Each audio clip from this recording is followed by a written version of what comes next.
Salut! Aujourd'hui, la présentation de mon nouveau jouet. C'est un DL 650 Vestrom de 2005. Allez, c'est parti!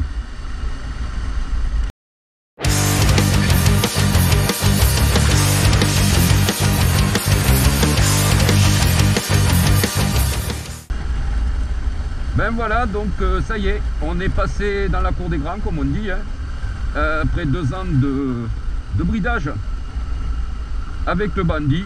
Ça y est, celui-ci va retrouver un nouveau propriétaire qui, je l'espère, prendra autant de plaisir que moi j'ai pu en prendre, enfin que nous avons pu en prendre.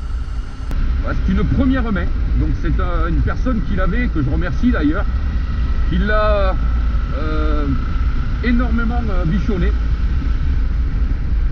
et donc maintenant ben voilà, on a fait affaire et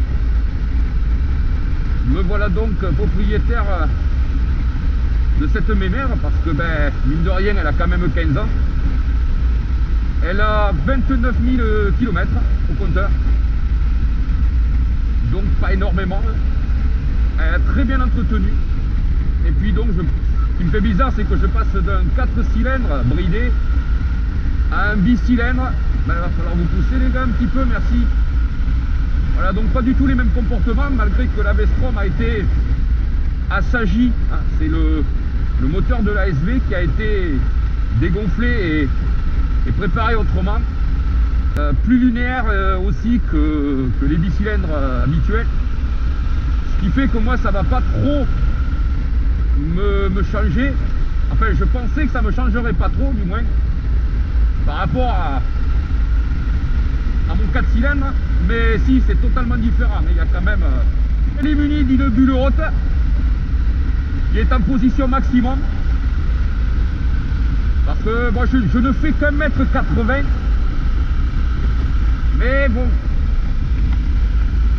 1m80, la position, il me faut toute la bulle pour éviter que ça tape dans le casque.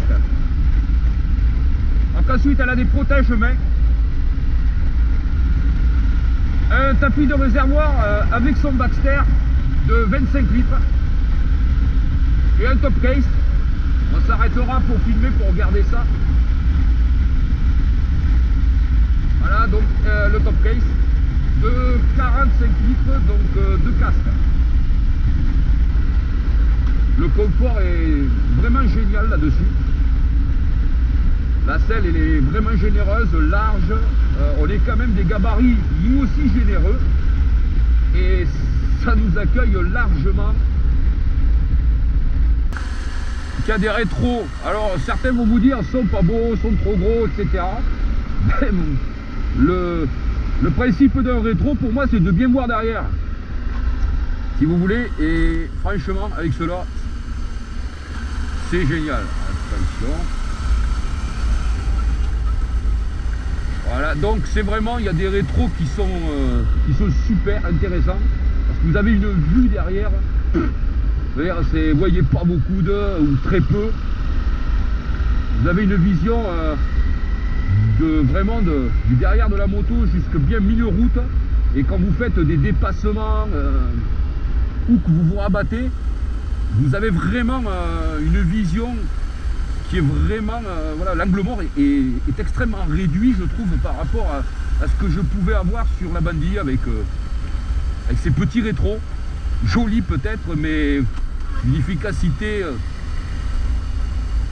tout à fait modérée. Donc une moto qui a un comportement je pensais sage. Alors attention, c'est pas une sportive, hein, non plus. Mais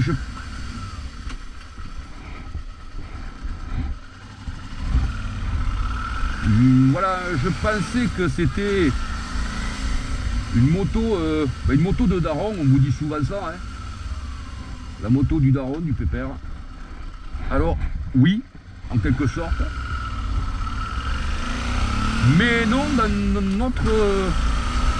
elle est capable d'avoir deux registres, une moto où on enroule tranquillement, mais aussi une moto qui a du caractère. Quand si vous voulez vous amuser avec, c'est vraiment joueur. Sincèrement, c'est vraiment une moto super sympa. Alors elle est, comme on dit souvent, c'est une moto qui est excellente en rien, mais qui est franchement bonne en tout. Je pense que ça a déjà été mis dans la vidéo de Lunaris, qui en parlait également. Alors c'est pas le même modèle, mais ça reste quand même la V-Strom. Après c'est quand même dans les mêmes conceptions, qui disait que c'était vraiment la moto des pragmatiques, et il a tout à fait raison. C'est tout à fait la moto à tout faire. C'est l'utilitaire par excellence, mais l'utilitaire qui t'amènera aussi bien en vacances qu'à faire des road trips seul, en duo, en tout terrain, aller au boulot, en ville, en campagne. Tu vas partout avec ça. Très facile à conduire avec passager. Elle a un très bon comportement. En plus avec un guidon très large. Vous avez un bras de levier extra quoi. Du coup, voilà, elle est très maniable. Le centre de gravité est très bien réparti. C'est hyper agréable. Et je sens pas, vraiment, je ne sens pas le passager. Quand je suis à l'arrêt, je ne la sens pas. C'est vraiment, voilà, je ne sais pas comment l'expliquer après. Vraiment, c'est une bécane qui a été très bien pensée, quoi. Voilà, donc là, vous voyez, j'enroule sans m'emmerder. Il a fallu quand même tomber un petit rapport. En 6ème, quand même, à 80, ça broutille un peu, hein, faut pas rêver. Mais là, toi, bon, voilà, je me colle à 80. Ça bouge pas, c'est vraiment c'est génial quoi.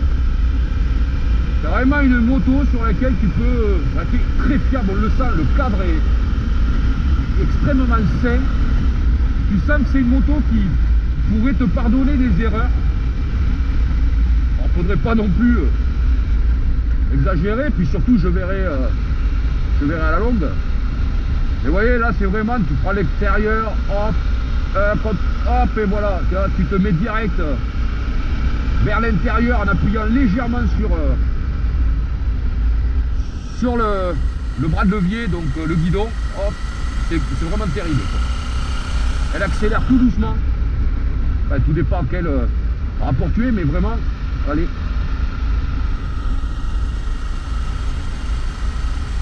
Hop, et voilà, juste appuyer en contre-braquage et tu te rentres dans le truc, dans le virage. C'est vraiment terrible quoi.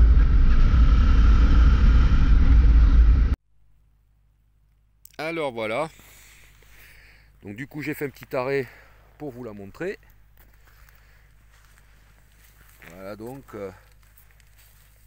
alors elle est sale, hein, parce que on a tourné. Donc voilà ce que je vous disais, le top case, donc qui est petit top case. Bon, il manque la partie là, mais bon ça s'achète au détail, ça c'est la rigolade. Voilà. Mais après, là voilà, rien d'extraordinaire, mais bon toutefois, alors elle est crade, hein. Je vous l'ai dit, je suis dans les chemins, il n'y a qu'à voir où je suis garé.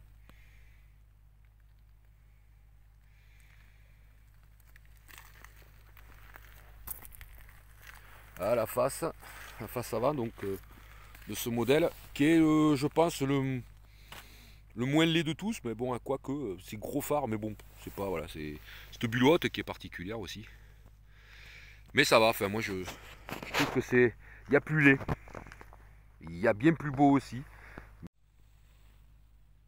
Bon ben voilà, ben écoutez, sur ce je vais vous laisser et je vous dis à une prochaine vidéo. Allez, salut.